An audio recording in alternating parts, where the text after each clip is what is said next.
Welcome to Briz Productions. Hey guys, welcome back to another exciting episode here on Briz Productions. Thank you guys so much for tuning into our last video. But guys, today I've actually got a very, very exciting guest right now. You may all remember him, you millennials out there. You may remember him on the channel, was it Channel 9 back then? Channel 9's High Five. Would you please welcome Nathan Foley? Hi, how you going, buddy? Oh my gosh, guys, it's Nathan Foley, the guy we all used to watch as kids. How weird is it though for you, mate? That old chestnut. Yeah, how weird is it though for you being interviewed by the guy that used to come to those concerts, dancing in front of the stage? Pretty crazy, man, because it's weird because a lot of the people that grew up watching the show, I feel like I haven't, we feel like we're all the same age, same bloody age. It's crazy. Yeah. I see people come to me and go, they look like my age, and I'm going, you watched me when I was a kid? That's crazy. Oh my gosh, that's funny. But mate, before we get to any of the fantastic time right now from the past and also right now in your future, we're going to take it back a little notch, mate. I just want to ask, where did your music career begin for you as a kid? It pretty much started, I mean, my whole inspiration to become a singer started when I was about 5. So my parents split up when I was very young, and I used to go and see my dad every weekend or every second weekend, and he used to sell old furniture at the antique shops. And one shop in particular, second-hand shop, had all these old vinyl records, one of which I was 5 years old. I picked up this Jackson 5 album. I put it on, and I just had to mimic. I started mimicking little Michael Jackson, from 5 to 10 years of age. And by the time I was 10, I was working with bands and orchestras as a boy soprano, doing, soul music and big ballads from John Farnham, Michael Jackson. So, I just mimicked him so much that I started sounding like him, which is crazy. And even still to this day, I've never had any lessons in anything really. So it was all about listening. So that's how I kind of kicked off my career. That's amazing. And who do you think, well, there's a lot of great singers, as you just mentioned, from Michael Jackson and everyone, but who was the guy that really got you into singing? Was it Michael himself, or was it like anybody, if I could ask, your role model? I think it was a mixture. It was a mixture of little Michael Jackson and John Farnham were the two guys back in the day. Yeah, I listened to a lot of that, and then when I got to my teens, it sort of evolution took its time and part, and I started listening to Stevie Wonder, and I used to listen to a lot of like old ballad music, like from Nat King Cole and all those guys, and Frank Sinatra. So I was just learning by listening to all different complexities of different styles of music and different genres. I mean, I think that's the best way for any singer or entertainer, is just to watch everything. Don't just sort of pigeonhole yourself and watch something that's sort of just the direction you want to go into, because I think you learn from all different kinds of experiences through music. Well, that's a lot of people right there. But mate, let's get one of the main things I've always wanted to ask, man, and I bet everyone wants to know about High Five.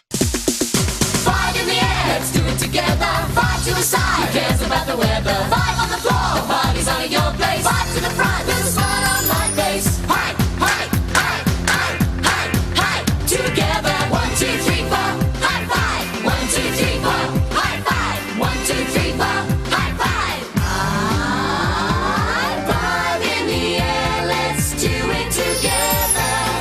High five. I'm a superhero, flying with my cape. L-O-V-E. Get on your way, ride on my cowboy, spin around and round. Be a crowd with me at the bottom of the sea, making the 1998, you got the call for the audition to go for this unknown music band, for the New Child band, and lasted for many years to come. How did it feel? Like, what was your audition process like, if I can ask you? It was okay. I mean, it was weird because I was working for 8 years already professionally before that show came up, and even to this day, I've never ever seen myself as a kids entertainer. I've always seen myself as an adult music entertainer that was put into a kid show. So it was kind of weird when I got the gig, because I was like, okay, so you just smile and jump around like an idiot. And I could do that. I did that way before that show came along. So I did it, and audition. They got us down to 5 groups of 5, and then they put us together, a mix. I think it was over 2,000 people, but got down to us 5, and we just gelled musically and vocally, and 10 years later, it was still going, and we had no idea even during the process that it would have lasted that long. That's amazing, because as I just mentioned to you earlier on, me and the group back then would always go to Theberton Theatre here in Adelaide, watching you guys just dance, perform. Good old Thebby. I love the Surbiton Theatre. Great old theatre. Yeah, it's a legend. It's a legendary place. Hopefully, it will be there for many years to come. It just turned. It just opened to it was a 90-something years his birthday just recently. So thank God for that. It's still going. Yeah, but like there's always, those old theatres are fantastic. Got so much, so much good feel about them. The old rock. That's where you find most of the old rock bands who used to play from. They started off from a small area onto the big arenas right now, but. That's all history.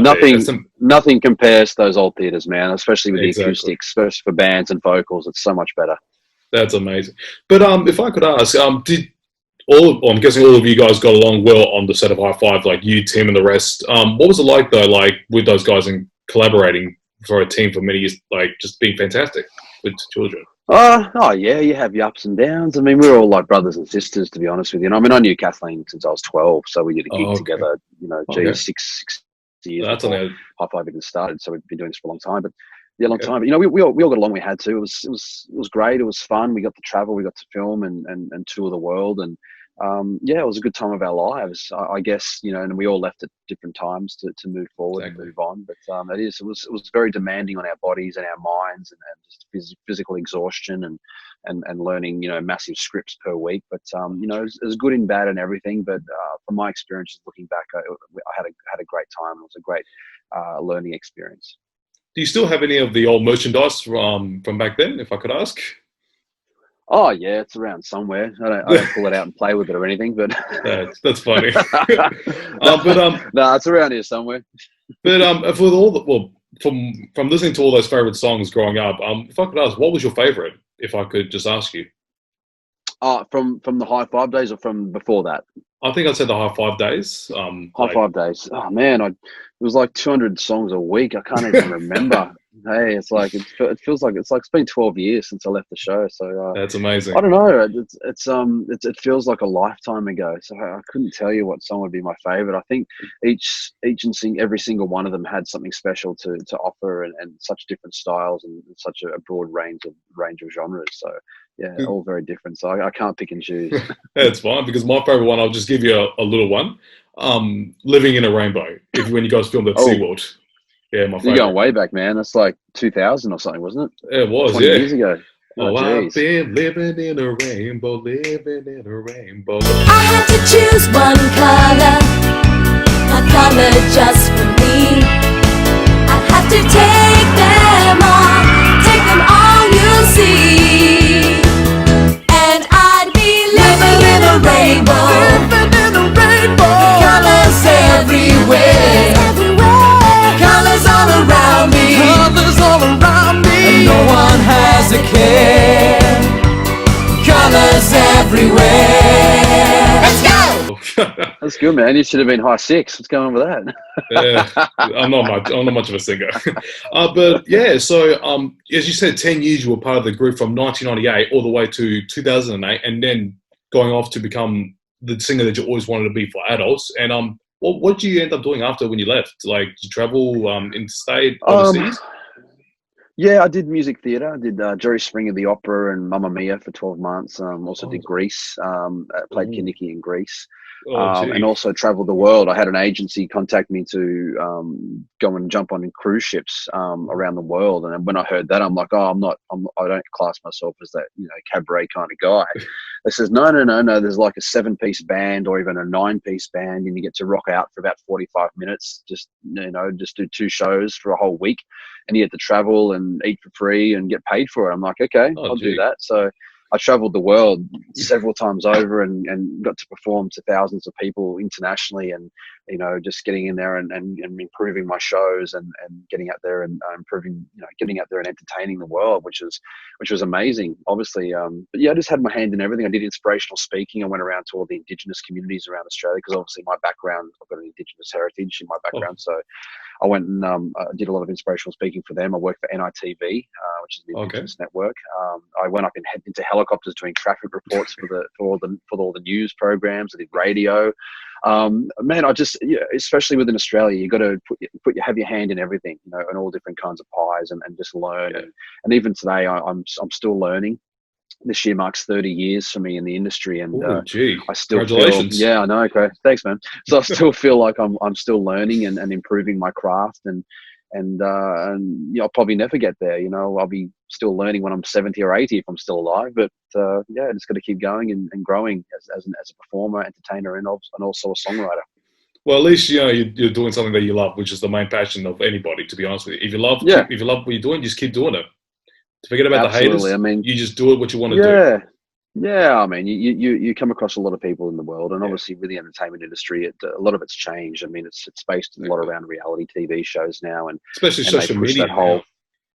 Yeah, and they push that whole fame factor, be the next best thing or next big thing, be famous. It's about fame. When honestly, that's just a wrong attitude. I mean, I never was driven by fame. I was never driven by money either. I was always driven by my passion and love for the arts and love for what I want to do on stage. And there's, if we can make one person happy in the audience, I mean, that's our job done. That's amazing. So before we leave, I just want to let our viewers know that you actually have a new single, She Devil. She's coming to get you,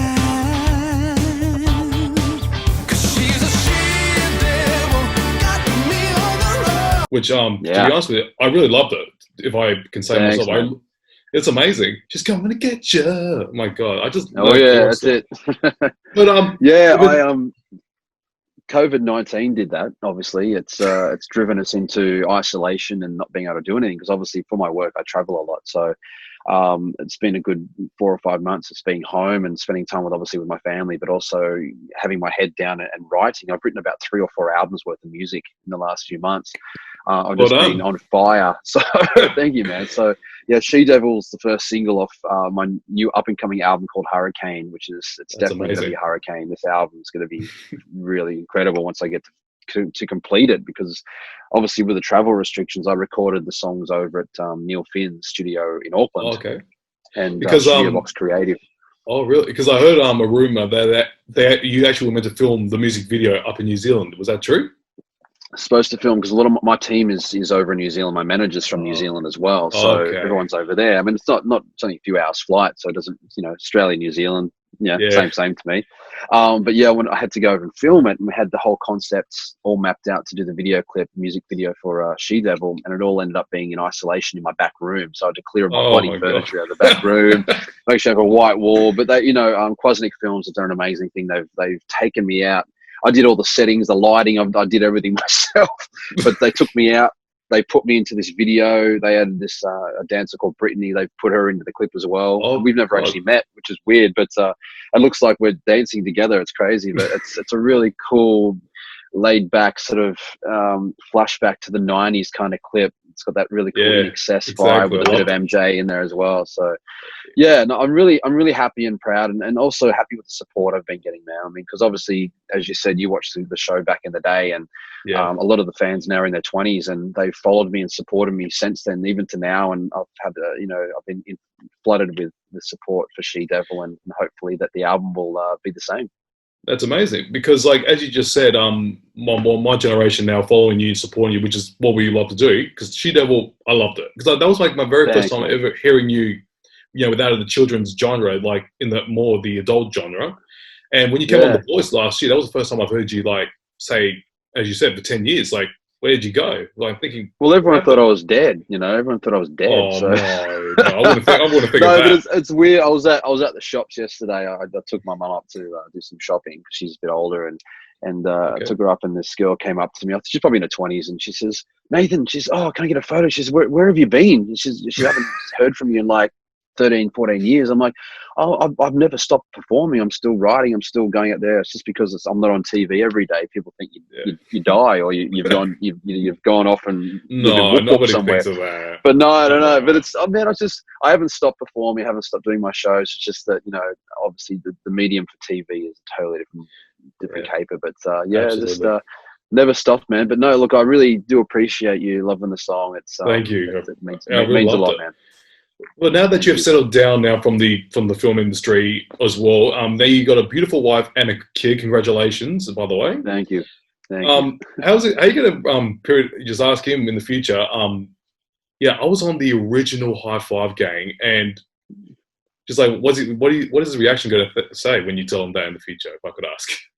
I don't know, man. Look, I'm weird in a way because I never watch anything back that I've done. Okay. I don't watch reruns of High Five, and it's going to be difficult for me because obviously my son now is going to be 6 months in a couple of days' time, and congratulations. I think thank you.